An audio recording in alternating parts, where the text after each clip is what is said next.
Thank you all for coming. So my name is Leif Oleson-Cormack, and I am a writer and narrative designer.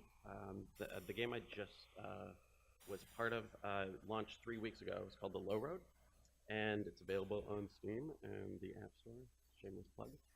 So before I worked for video games, I was a playwright and a stand-up comedian. And I bring that up because basically I'm very interested in how to make comedic dialogue in video games work, like especially in interactive medium. So when I was putting this speech together, when I pitched it, I thought I could bamboozle you guys. I thought I could just get away with murder. I was going to Google just the funniest moments in video games and just figure out just talk and dissect what makes them work. But I Googled it, and it turns out that okay, this is what I found. This, that, that, this, that. That's pretty much all I found that's funny in games. And if I were to give a speech on that, this would basically be it. How to make a truly funny game. Set your release date at least 6 months before you're ready to launch. Make your mechanics as clumsy as possible. Do not play test under any circumstances. And lastly, launder all your in-game text through Google Translate. And just to give you an idea how that works, here's the same slide done that way. Much better. Total improvement. Okay, so if you look up comedy games as a genre now, on Steam, basically the biggest games that you're going to find are games like Goat Simulator and I Am Bread, which are funny. They're really funny to play at a party, but there's no jokes in them. They're not. There's no writing. There's no punchline. It's all just user interaction, sort of like a deliberately clumsy system that is kind of hilarious to watch people grapple with. But it wasn't always this way. Yeah, I remember growing up, every game pretty much I played was hilarious. They were all sort of based in a world of comedy, and if anyone played the LucasArts games, does everyone remember those? Yeah, yeah. Okay, that's what I grew up on. Those were the games that were they were as good as a movie. They were very interactive and very funny. But then around 1999, they started to die out. And the reason for this, I think, is the machines. So technology kind of killed comedy in games, especially 3D. As technology improved in video games, comedy just sort of fizzled. Players demanded more interactivity from their games. And the idea of playing an interactive movie with puzzles just became less and less appealing to the casual gamer. 3D environments became the standard, and players got used to a more free-flowing, immersive experience. One where they're in control, not the developers. And that's kind of the problem. Comedy requires precision, timing, and an attentive audience for it to work. In an open environment, a carefully constructed joke can be ruined by a player not being in the right place at the right time or experiencing the punchline before they even see the setup. We can't trust them, basically. And the way most games deal with this problem is to relegate all their comedy to cutscenes. The way most games deal with this problem, yeah, sorry. I did a copy paste and it just doubled it right there. Humiliating. Okay, so gameplay is one thing and story is another. A lot of great games follow this rule. Most of them, in fact. But the problem with that is that instead of becoming a part of the story, the player just becomes a witness. Yeah, so this is a very scientific thing of laughter in games and how around the time when 3D became very popular, it just fizzled and dropped out. This is laughs per minute in a year. Has anyone played the game Ghostbusters? Yes, it's a really, if you like the movie Ghostbusters, it's amazing. Dan Aykroyd and Harold Ramis wrote it, all the cast comes back, and the gameplay dynamics are really fun. It's everything you could want from a Ghostbusters game. The only problem is that you have to play as this idiot, this zilch. Like, it's like they genetically tried to make the blandest person possible. Like, and yeah, no, you're him the entire time, and he doesn't have any lines. And in fact, they didn't even bother to give him his name. This is his name, Rookie. It's horrible. And yeah, so instead of being a Ghostbuster, you're just this weird mute who follows him around like some stalker that they've just come to accept. And this is very common in a lot of games, not just comedy, but especially like it's very dominant in comedy. Like South Park: Stick of Truth, which I think is like one of the funniest games of the last decade. You end up playing as the new kid, another mute character that just sort of sits back while all the comedy is happening elsewhere. And this also happens in normal story, like normal, like dramatic storytelling as well. And there's a term, I don't know if you guys are familiar with the term ludonarrative dissonance, but it basically is, it's when gameplay and narrative are at odds with each other, and it makes the player feel alienated. Like there's two separate worlds. Like in Uncharted, how Nathan Drake is a ruthless murderer. He kills thousands of people in the gameplay, but in the cutscenes, he's just like a hunky Chandler Bing. Like he's just this very likable guy who's like, oh, I don't know if we should go in there. Like, what? No, you just murdered an entire village. So yeah, this is the definition of dissonance. That's the first time it's ever been used. That's sort of the explanation of it. Okay, so this is what I want to talk about. Giving the player control, but also having them receive punchlines. Okay. So when I was thinking of doing stand-up for the first time, when I was 18, I went to this place called Yuck Yucks in my hometown. I took all my friends to go see it. And it was this crowd work comedian. And he basically came up, he just talked to the audience sort of naturally, and just started asking questions, and just started killing. Like, the guy would, like, talk about, he would be like, what's your job? And then he did, like, a 5-minute chunk about that guy's job. And then we'd, like, talk to a couple, and he talked to this couple, and they would talk about, like, he would ask them, like, if they had any problems going on, and then would do, like, 10 minutes of killer material on that couple's problems. So, it was amazing, and, like, we were all just, like, it was so spontaneous and so hilarious. Afterwards, my friend leans over to me, he's like, you really think you can do this? And I was like, no, I was kidding, I could never do this. And he's like, that's not funny. Why would you make that joke? And I'm like, well, that's why I'm not going to do it. It's not funny. I'm sorry. So 4 years pass, and I finally get up the nerve to do stand-up. And I'm doing show after show after show. And after a little while, I end up on the same show opening for that same comic. And it's the first time I've seen him since that show.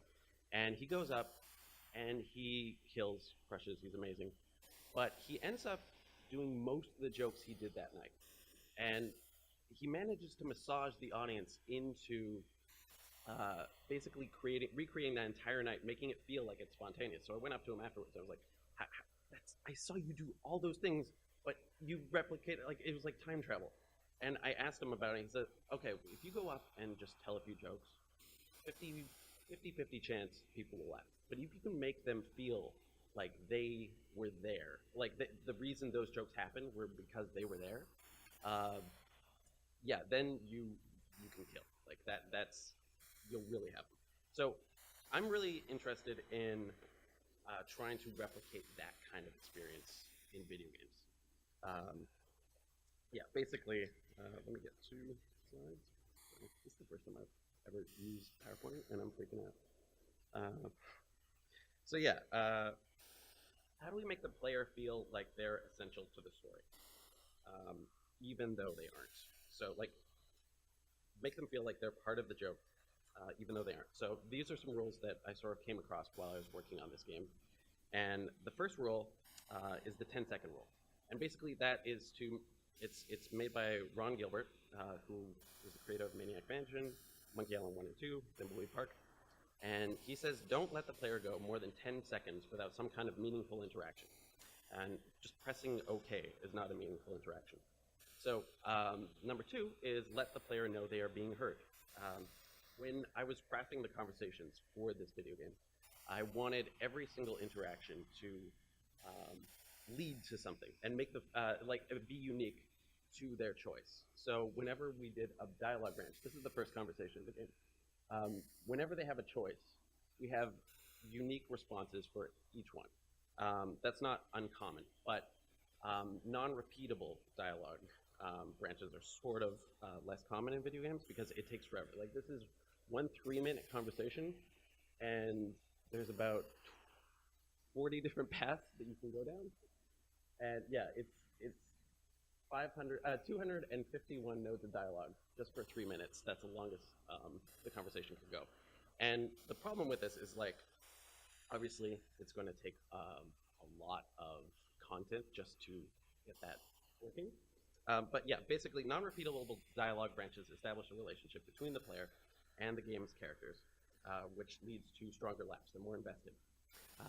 And references to the player's past behavior do even better. So if you can do callbacks within the game, I noticed that they will laugh a lot harder because it feels like they are part of, like, if they make a choice early in the game and you can reference that choice, and it seems inconsequential. Later, how am I doing for time? Does anyone know? I don't have a spot here. Oh, okay, great. So yeah, references to the player's past behavior do even better. Like, specific responses show that their choices matter instead of just telling them that they do. People remember that. Like in the Telltale games, they basically say that they announce to you that the player will remember that. But if you can just surprise them, it's a lot more effective, I think. The downside of this approach is that this approach is very content heavy. Comedians who do crowd work have to write at least 4 times as much material as regular comedians do, because they have to, your job might not be a mechanic, so my mechanic material doesn't work, but I do have some IQ material. So you have to have, like, so much more, a huge wealth. And that's sort of the same with video games. Like the Stanley Parable, the first time you play that game, has everyone played it? Yeah, it's amazing because it feels like they're responding to every single choice you make.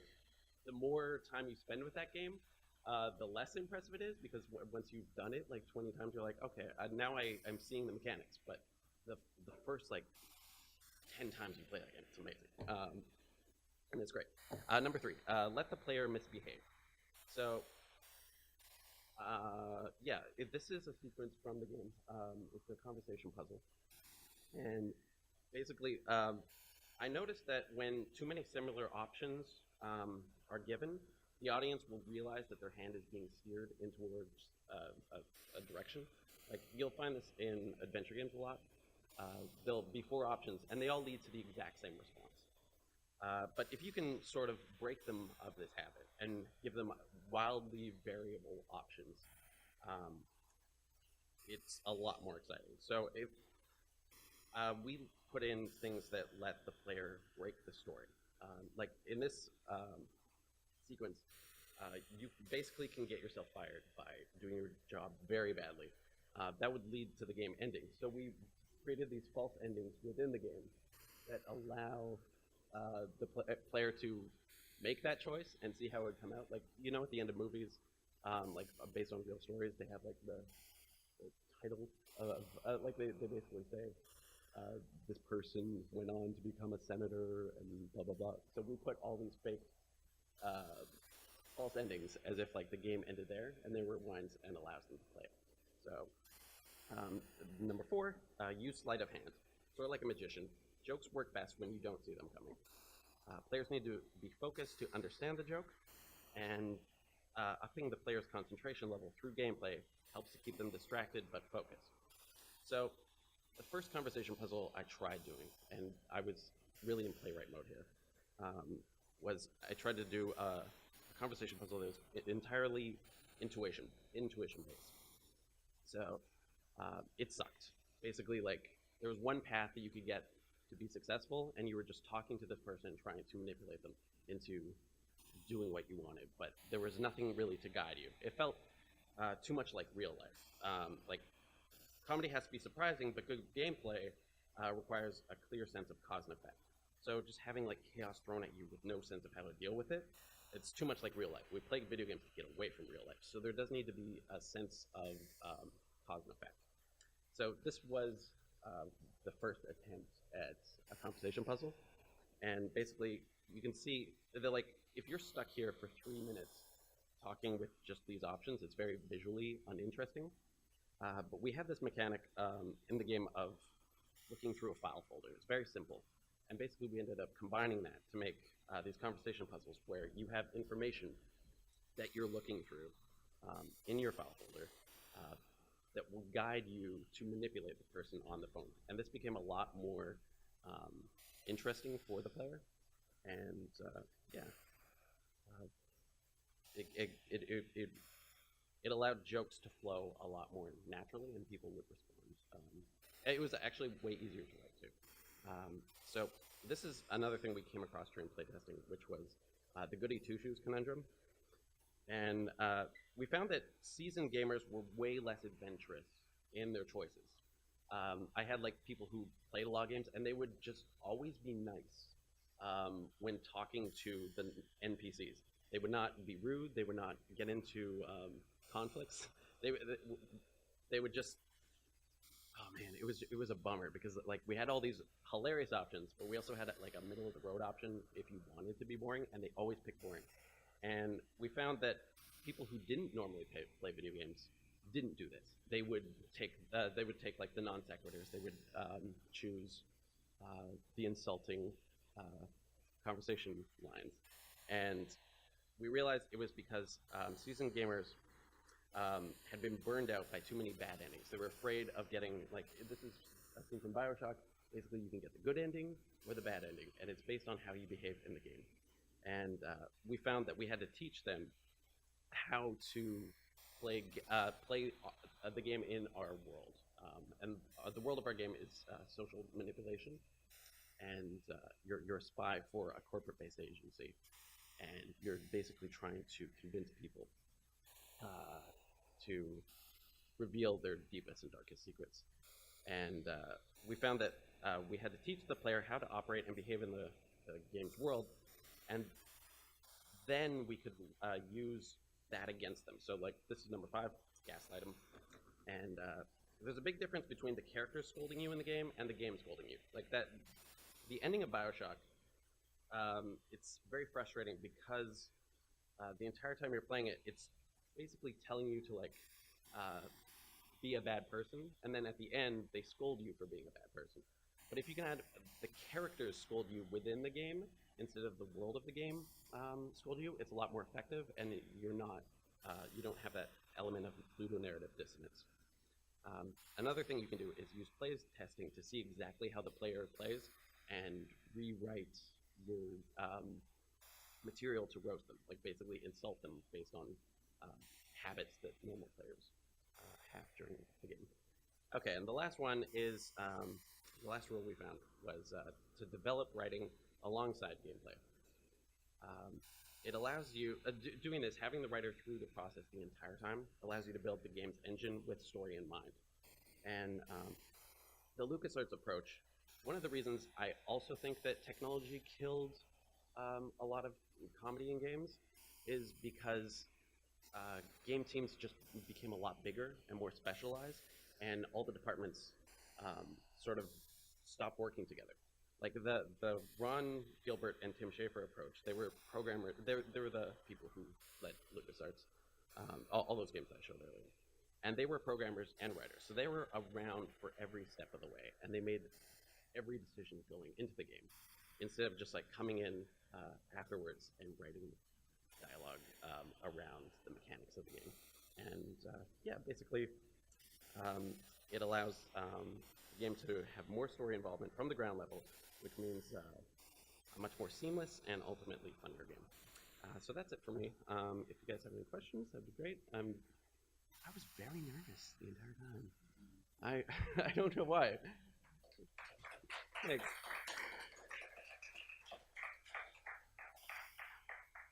Any questions? Yeah.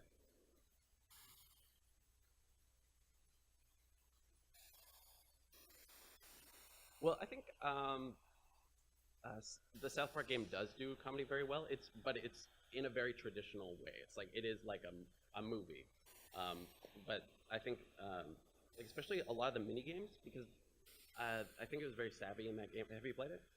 Um, a lot of the mini games in the game are very unpleasant. Like they are obscene, and they sort of capitalize on the fact that if you want to get more story in the game, you have to. I'm not going to say it because it's disgusting. It's like XXX rated. You have to like um, you have to do some very obscene things that feel uncomfortable. Like it makes the player squirm, and it kind of takes you into a very interesting direction. Portal 2.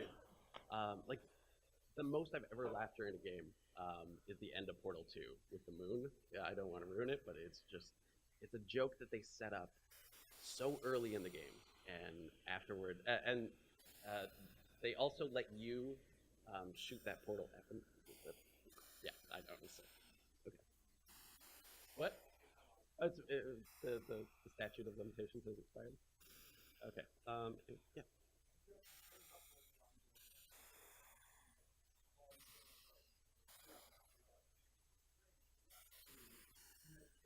Oh yeah, I've played Thimbleweed. And yeah, they're amazing. Yeah, yeah. I would name that, but it's definitely of an old style. Yeah.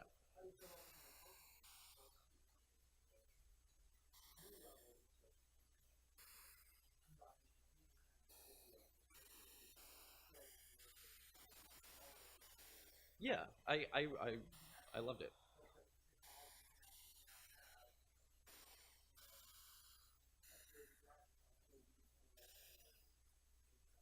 Hmm.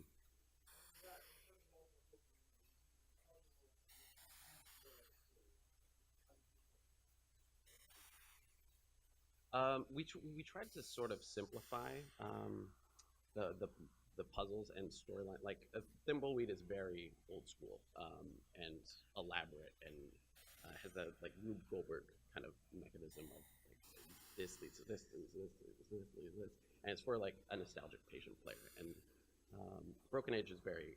I think like anyone can get through it. You don't really need a walkthrough, and I mean, it's just two different approaches, and we tried to steer more towards the Broken Age, just because we're both appealing to casual gaming. Yeah. I think I should get out of here because we're already running behind, and thanks for listening.